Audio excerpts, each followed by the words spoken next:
हम इज्जत चाहते हैं, उंगली करना नहीं। तुम हमें बुली मत करो, हमें मत छेड़ो, अगर छेड़ोगे तो फिर बिगड़ जाओगे। भाई साहब गजब का रंगमंच सजा है। फ्रांस अपनी तरफ से जिस तरह से बोल रहा है, साथ में कारनी सुर में सुर मिला रहे हैं। उर्सुला वॉन डेन ईयू की तरफ से सीधा बोलती हैं कि ग्रीनलैंड को लेकर नियम नंबर 1 है कि यह डेनमार्क का है, किसी और का नहीं। और मुझे ट्रंप का चेहरा याद आ रहा है, क्योंकि ट्रंप मानकर चल रहे हैं कि ग्रीनलैंड उनका है, और उन्होंने इन लोगों को भड़काने के लिए कल अपने सोशल मीडिया पर जो खेले खेले हैं, आज मैं आपको उनसे भी जानकर अवगत कराऊंगा। मेरे प्यारे साथियों, इतना ही नहीं, खेले में और भी बहुत कुछ हो रहा है। यहां पर ट्रंप की वो स्ट्रेटजी बताऊंगा जो उन्होंने ग्रीनलैंड के लिए खुद से सोच कर रखी है कि तुम सब लोग लड़ते रहना, हम बचाएंगे ग्रीनलैंड को, हम बचाएंगे डेनमार्क को, और ग्रीनलैंड को मैं लेकर चला जाऊंगा। उस स्ट्रेटजी को भी मैं आपके साथ डिस्कस करूंगा। फिलहाल के लिए ट्रंप का आज भाषण होगा, इस भाषण के बाद जो भी अपडेट होगा वो मैं आपको आने वाले सेशन में दूंगा। लेकिन उससे पहले ही इतना मसाला फैल चुका है कि मैं आपको अवगत तो करा दूं, क्योंकि पूरी पटकथा लिखी जा चुकी है। कुछ तो बढ़िया होने जा रहा है वर्ल्ड इकोनॉमिक फोरम में। हालांकि वर्ल्ड इकोनॉमिक फोरम से रिलेटेड अपडेट्स आप मेरे ट्विटर हैंडल पर भी देख सकते हैं। हमारी वेबसाइट अंकित इंस्पायर इंडिया पर ऑलरेडी इसके बारे में आर्टिकल डाला जा चुका है। हमारे तमाम जो अपनी पाठशाला हैंडल है उसके ऊपर भी, इस ट्विटर पर इसका अपडेट, इंफॉर्मेशन के जो भी सोर्सेज हैं हम आप तक वो पहुंचाने का प्रयास कर रहे होते हैं। केवल यूट्यूब ही नहीं, आप कहीं और भी जगह से अगर हमें खोज रहे हैं तो हमने आप तक कंटेंट पहुंचाने का प्रयास किया है। 1971 में जिस वर्ल्ड इकोनॉमिक फोरम की स्थापना हुई थी, ये जिनेवा में स्विट्जरलैंड के अंदर इसका मुख्यालय है, और दावोस के अंदर इसकी बैठक हो रही है। ये एक एनजीओ की तरह काम करने वाला संगठन है। एक अर्थशास्त्री थे क्लास श्वाब, उन्होंने इसकी स्थापना की थी, जिसका उद्देश्य सिंपल था कि दुनिया के लोगों, आओ एक बार बैठो, सोचते क्या हो सबको बताओ, जो आप लोग सोचते हो देखते हैं दुनिया का उसका इंप्लीमेंटेशन क्या होता है। बस इसी क्रोनोलॉजी में यहां पर हर साल बैठक होती है। वर्ल्ड इकोनॉमिक फोरम में भारत की तरफ से भी कई नेता गए हैं, उद्योगपति गए हैं, वो आपस में बड़े वर्ल्ड लीडर्स से वहां पर मुलाकात करेंगे। ये बड़ा समिट है, मतलब इस समिट के मायने ये माने जाते हैं कि यहां पर सब लोग आपसी एक तरह से लाइजन करने भी जाते हैं कि चलो इतने सारे लोग आए हैं, कोई अपनी टेक्नोलॉजी बेचकर आता है, कोई कंपनी अपना इन्वेस्टमेंट बेचकर आती है। दुनिया के नेता जो होते हैं बहुत सी कंपनियों को अपने देश में इन्वाइट कर रहे होते हैं कि भाई हमारे यहां चले आओ इन्वेस्टमेंट करने। ये सब चल रहा होता है। वर्ल्ड इकोनॉमिक फोरम 3-4 तरह की रिपोर्ट जारी करती है, उनमें से फेमस है global gender report, global risk report, global competitiveness report. UPSC के विद्यार्थी इन्हें अक्सर पढ़ते हैं। इस बार जो समिट हो रही है, इसकी जो थीम रखी गई है वो है स्पिरिट ऑफ डायलॉग, ये संवाद की भावना करके इस बार की थीम है। थीम इसलिए बताना है, वनडे एग्जाम्स के जो विद्यार्थी हैं अक्सर वो इन थीम्स को याद रखते हैं क्योंकि एग्जाम में सीधी पूछी जाती हैं। फिलहाल के लिए आगे बढ़ते हैं। 130 से ज्यादा देशों के 3000 से अधिक प्रतिनिधि यहां पर शामिल हो रहे हैं। 60 से ज्यादा देशों के तो राष्ट्राध्यक्ष यानी प्रधानमंत्री या राष्ट्रपति यहां पर पहुंच रहे हैं, और सरकार के मुखिया पहुंच रहे हैं। G7 के नेता, करीब 850 से बड़े सीईओ यहां पर पहुंच रहे हैं, और कई अंतरराष्ट्रीय संस्थाओं के प्रमुख यहां पर पहुंच रहे हैं। इसलिए आप इसे समझ सकते हैं कि कितनी महत्व रखने वाली है। इस बार चर्चा के लिए बहुत कुछ है।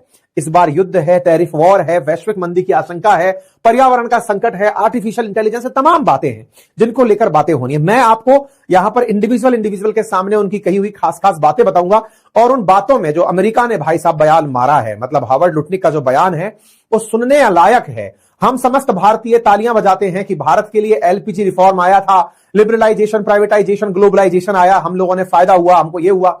आज अमेरिका का बयान तो भाई साहब बिल्कुल उलट चला गया है। उन्होंने कहा वैश्वीकरण होना ही नहीं चाहिए, ग्लोबलाइजेशन ने अमेरिका को खत्म किया है, अमेरिका के लिए मुसीबत है ग्लोबलाइजेशन।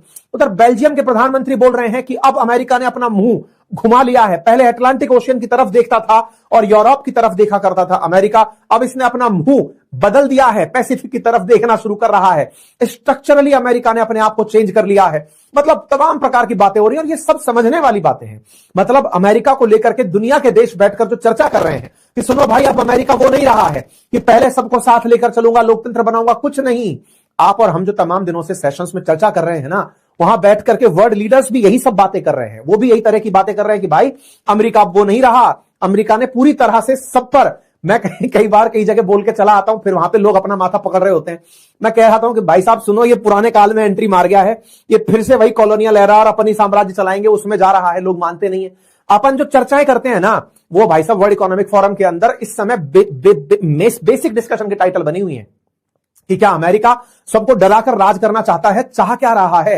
अपन ने कल ही एक सेशन किया था, हालांकि आप में से बहुत कम लोगों को उस पर रुचि आई होगी क्योंकि उसमें युद्ध की खबर नहीं थी। यूएन बनाना चाहता है क्या? कल अमेरिका के राष्ट्रपति से यही सवाल पूछा गया कि क्या साहब आप यूएन का सब्स्टिट्यूट खड़ा करना चाहते हो। मतलब इस समय जो आप और हम विमर्श कर रहे हैं वो वैश्विक विमर्श है। और उस वैश्विक विमर्श का सिग्निफिकेंस है दुनिया में इन दिनों, उसकी खूब प्रकट चर्चाएं हो रही हैं। आप उनको सबको देखते हुए चलेंगे। तो आइए चलते हैं, बढ़ते हैं। ट्रंप महोदय के कारनामों में जब से ग्रीनलैंड पर इन्होंने इच्छा जाहिर की है, यूरोप के लोगों की बिल्कुल मतलब बात मुंह में अटक के रह गई है कि भाई साहब इसमें तो बेइज्जती कर दी। पहले साथ रखकर चल रहा था और लप से हमसे खींच करके ले गया। ग्रीनलैंड को इस तरह से ले जाने के नाम पर और धमकी और ये दे रहा है कि अगर ग्रीनलैंड के समर्थन में कोई भी आकर खड़ा हुआ तो 10% टैरिफ लगा दूंगा। भाई तो तुमने हमसे वगजुगा कह करके वो जो ईयू के साथ ट्रेड डील की थी वो मजाक थी क्या? मतलब पहले यूएस और ईयू की ट्रेड डील होती है, दुनिया तालियां बजाती है कि वाह बहुत बढ़िया काम कर दिया, और अब तुम कह रहे हो कि अगर ग्रीनलैंड के साथ कोई आए तो 10% टैरिफ लगा देंगे। 1 फरवरी से यूरोप के देशों पर 10% टैरिफ लग रहा है 8 देशों के ऊपर, और जून से कह रहा है 25% टैरिफ लगा देंगे। तो बोले ट्रेड डील का मतलब ही क्या रह गया? भाई साहब यूरोपियन यूनियन पूरी तरह से ट्रंप से खफा है और कह रही है कि अमेरिका हम तुम्हारा कोई प्रेशर नहीं मानेंगे। देखो मुझसे बहुत देर तक बात रखी नहीं जाती, मैं पहले ही बता देता हूं ट्रंप के दिमाग में चल क्या रहा है, आप आने वाले समय में देख लेना। ये केवल ग्रीनलैंड को लेकर के इन लोगों से कहेगा तुम बजते रहो, कोई मतलब नहीं है, मैं जाऊंगा ग्रीनलैंड, वहां जाकर जनता से बात करूंगा, और ये ओपनली उनको जो वो देगा ना भाई साहब ऑफर ग्रीनलैंड के लोगों से, ये सीधा बात करेगा 57,000 लोग, बताओ अकाउंट में कितना चाहते हो, सबको वो मिलेगा, बढ़िया घर मिलेगा, बढ़िया सरकारी नौकरी मिलेगी, सबको बढ़िया बिजनेस मिलेगा, चिंता मत करो, सब मिलकर के एकजुट हो जाओ और कहो अमेरिका चलना है, सब की सब चल देंगे। वो लोग भी केवल मांडवली कर रहे हैं, कोई किसी को ठंड में नहीं मरना, सबको अमेरिका की सरपरस्ती में जाना पसंद है। दुनिया के कई देशों को अगर ये विकल्प दे दिया जाए कि बताओ भाई अमेरिका में शामिल होना चाहते हो, यहां तो लोग कबूतरबाजी करके और मतलब गधा रूट से, डंकी रूट से जाकर अमेरिका में फांदी मारकर घुसते हैं, और ग्रीनलैंड के लोगों को ऑफर दिया जा रहा है कि अमेरिका कहलाओगे, बताओ कितना खुश हो जाओगे। तो उन सबको जो है ना अमेरिका के साथ जुड़ने के लिए ऑफर दिया जाएगा तगड़ा। खैर फिलहाल के लिए चलने देते हैं, मंच पर जो चल रहा है उसकी चर्चा कर ही लेते हैं। कुछ दिनों पहले मैंने आपको बताया था कि यूरोप पूरी तरह से अमेरिका के खिलाफ हो गया है। खिलाफत में इन लोगों ने बढ़िया तरीके से अपनी फोर्सेस, ओपन अनाउंसमेंट सब कर दिया था, कह दिया था कि भाई सुनो यूरोप की तरफ से फोर्सेस भेजेंगे, पर भेजे कहां? ये तो पूरी तरह से लॉर्ड वेलेस्ली हुआ करते थे कभी, जिन्होंने सहायक संधि के नाम पर इंडिया के कई राजाओं को बंधक सा बना लिया था। उनको कहा था कि अपनी फोर्सेस हटा दो, अंग्रेजों की सेना रखो। सब राजा तैयार हो गए, सबकी सब जो दुश्मनी जिनसे करते थे उनके पास भी अंग्रेजों की सेना, दुश्मनों के पास भी अगर सेम सेना है तो युद्ध क्या खाक करेंगे? तो फिर अंग्रेज आए और उन्होंने कहा सुनो हम ही हैं सब तरफ और हमारे साथ मिलकर रहो, और अंग्रेज ही हैं सब तरफ, इसका मतलब सारे अंग्रेजों के अंदर में ही रहने वाले राजा हैं। इस तरह से अंग्रेजों ने पूरे भारत पर कब्जा किया था। ट्रंप ने वही आधुनिक काल में अपनाया, दुनिया भर में 750 जगह इसने बेस खोले, पूरे यूरोप में इसके अपने अपने बेस हैं। पहले नाटो नामक एक सहयोग संगठन बनाया, कहा अमेरिका हिफाजत करेगा, खुद का रक्षा बजट बढ़ाया, बढ़ाकर कहा कि चिंता मत करो, डरने की जरूरत नहीं है, सब लोग प्रोग्रेस पे विश्वास करो, बढ़िया से अपनी तरक्की पर फोकस करो, सेना का बजट तो मैं ही खर्च करूंगा। करता गया, बाद में जाकर के अमेरिका धप्पा बोल देता है, कहता है कि सुनो तुम लोग तो नाटो के बजट का, अपनी जीडीपी का 2% भी खर्च नहीं करते हो हैं डिफेंस के ऊपर, और चाहते हो कि अमेरिका तुम्हारी हिफाजत करे। मैं तो नहीं कर रहा, जाओ मैंने तुम्हें रशिया के सामने भेज दिया। अमेरिका रशिया को कभी नहीं छेड़ेगा। क्यों नहीं छेड़ेगा? क्योंकि उसे पता है कि एक भय भी तो होना जरूरी है। जब तक उसका भय नहीं रहेगा ये सब यूरोपियन कंट्री मेरे आगे ढोक कैसे खाएंगे? तो रशिया को खुला छोड़ रखा है कि तू मार इनको पकड़ पकड़ के, धमका, पोलैंड में गोला फेंक दे, कोई दिक्कत नहीं है। अब तो यूरोपियन देशों को भी समझ में आ रहा है कि ज्यादा खतरनाक रशिया नहीं था, उसने बेचारे ने इतने साल में अब तक इनके किसी भी देश पर कब्जा नहीं किया। ये तो नाटो की जिद लगाए बैठा जेलेंस्की पावड़ा था, जो जाकर बार बार कह रहा था कि नाटो जाना है, नाटो जाना, जा नाटो, जिनमें जाना चाह रहा था वो खुद भागना चाह रहे हैं वहां से कि भाई सुनो हम नहीं रहना चाहते। अमेरिका इसकी बड़ी कीमत वसूल रहा है, उधर से उससे धमकवा रहा है, इधर से खुद ग्रीनलैंड लेके भाग जा रहा है। खैर यूरोप के देशों को लेट समझ में आया। ग्रीन सब दावोस के अंदर बढ़िया वर्ल्ड इकोनॉमिक लीडर फोरम के भाषण में भाषणबाजी चल रही थी, इधर ट्रंप मस्करी कर रहे थे। भाई साहब बढ़िया सा पोस्टर लगा रहे हैं अपने वॉल पर और लगाते हैं कि ग्रीनलैंड के ऊपर अमेरिका खड़ा है और उसके साथ में मतलब अमेरिका झंडा, राष्ट्रपति ट्रंप, इनके विदेश मंत्री और उपराष्ट्रपति तीनों की तीनों साथ में फोटो लगा के डाल देते हैं कि साहब ग्रीनलैंड हुआ हमारा 2026 से। एक और तस्वीर लगाते हैं जिसमें ट्रंप ने तो मतलब मार्क कार्नी का मतलब छेड़ दिया। कैसे? फोटो लगा रखी, ट्रंप के ऑफिशियल हैंडल पर चल रही है ये सब फोटोज, जिसमें एक तस्वीर है, तस्वीर में ग्रीनलैंड तो है ही है, कनाडा भी इनका है। और मैंने आपसे पहले भी कहा था, 2 दिन पहले अपन ने एक सेशन जिक्र किया था कि कनाडा डर के मारे चाइना पहुंच गया और उसने कहा कि सुनो पैक्ट कर लो, जो करना है कर लो, बचा लो हमें। हद तो ये हुई है कि वर्ल्ड इकोनॉमिक फोरम की बैठक के अंदर ये सब लोग बोल रहे हैं कि चाइना को बुलाओ, चाइना को बुलाओ, क्योंकि रशिया तो बगल में बैठा है, उस पर तो ट्रस्ट कैसे करें, ताजा ताजा ट्रस्ट चाइना पे करते हैं, पैसे वाला तो है कम से कम, बोले चाइना को बुलाओ, यूरोप में वो डायरेक्ट इन्वेस्टमेंट करने आएगा। सब लोग अब चाइना के पसंदीदा जगह की तरफ बनते जा रहे हैं। आप में से कुछ लोग कहेंगे तो भारत का नंबर कब आएगा? भाई साहब आप सब लोगों को ना कुछ समय बाद भारत की इज्जत दिमाग में इतनी बढ़ जाएगी कि यार हम लोग कितने समझदार थे। ये चिल्लाया जा रहा था ट्रंप जब से भौंपू की तरह बज रहा था, हम सब चुपचाप मार के बैठे थे। हम सोच रहे थे यार भारत सरकार कुछ कहती क्यों नहीं है, भारत रिप्लाई क्यों नहीं कर रहा है, ट्रंप को भारत ने अब तक कोई जवाब क्यों नहीं दिया है, हम चुपचाप बैठ रहे थे, हमने कहा था बेटा रुको बेटा, ये जो आग लगाया है ना, इस आग में ये सब झुलसेंगे और सब झुलसेंगे तब हमारी इज्जत करेंगे कि यार तुम कौन सी औषधि खाए थे महात्मा गांधी के देश से आने वालों, तुमने कौन सी ऐसी औषधि खाई थी कि इसके बवाल को भी तुम लोग शांति से झेलकर इतनी जबरदस्त ग्रेट अपनी इकोनॉमी को बढ़ाते हुए ले गए।